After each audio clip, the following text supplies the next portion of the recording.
ఈ సినిమాలో ఉన్న కామెడీ కంటే టైటిల్ టీజర్ ట్రైలర్లో ఉన్న కామెడీ ఎక్కువ. ఎందుకంటే ఫస్ట్ నుంచి లాస్ట్ దాకా ఏదో తెలియని అన్కంజెస్టెడ్ ఫీలింగ్ వస్తుంటుంది. ఏంటి సినిమా ఇలా ఉంది, అసలు చూడబుద్ధి అవ్వదు మీకు. అండ్ దాన్ని ఏమంటారు, అసలు ఇంటర్వెల్ సీన్ దగ్గర నవీన్ యాక్ట్ చేస్తాడు. బాబోయ్, నవ్వాడో ఏడ్చాడో అర్థం కాలేదు అసలు.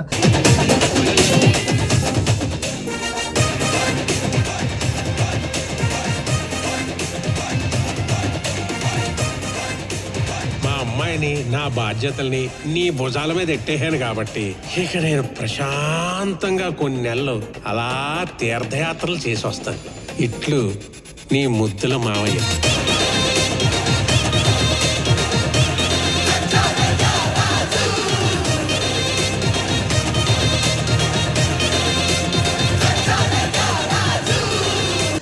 ఆఫ్ కెమెరా ముందుకెళ్ళడం, ఆ ఎడిటింగ్ ఏంటో, ఆ జూమ్ ఎఫెక్ట్లు, అమ్మమ్మా రాడ్ పడిపోయింది. అనగనగా ఒక రాజు మూవీ నాకు నచ్చలేదు. సో మీ ఎవరికైనా నచ్చితే ఈ వీడియో ఎక్కడితో చూడడం ఆపేయండి. ఎందుకంటే నా ఫ్రెండ్స్ లిస్ట్లో చాలామంది ఈ సినిమా ది బెస్ట్ ఫిల్మ్ అని చెప్పారు, చాలామంది బాగాలేదని కూడా చెప్పారు. సో నేను ఆ రెండో కేటగిరీకి వెళ్ళిపోతున్నా. ఎందుకంటే ఇట్ ఫెల్ట్ లైక్ అంతా చాలా ప్లాస్టిక్గా, చాలా కొలతలు వేసుకొని చూసినట్టుంది. ఆ ఫైట్ సీన్ దగ్గర నుంచి హీరో ఎంట్రీ దాకా ఏది వర్కౌట్ అవ్వలేదు నాకు. అండ్ అక్కడక్కడ బాగున్నాయి, అక్కడక్కడ పంచులు బాగున్నాయి. కాకపోతే సీన్ స్టార్టింగ్ నుంచి ఎండింగ్ దాకా రొటీన్గా ప్రెడిక్టబుల్గా వచ్చింది సినిమా.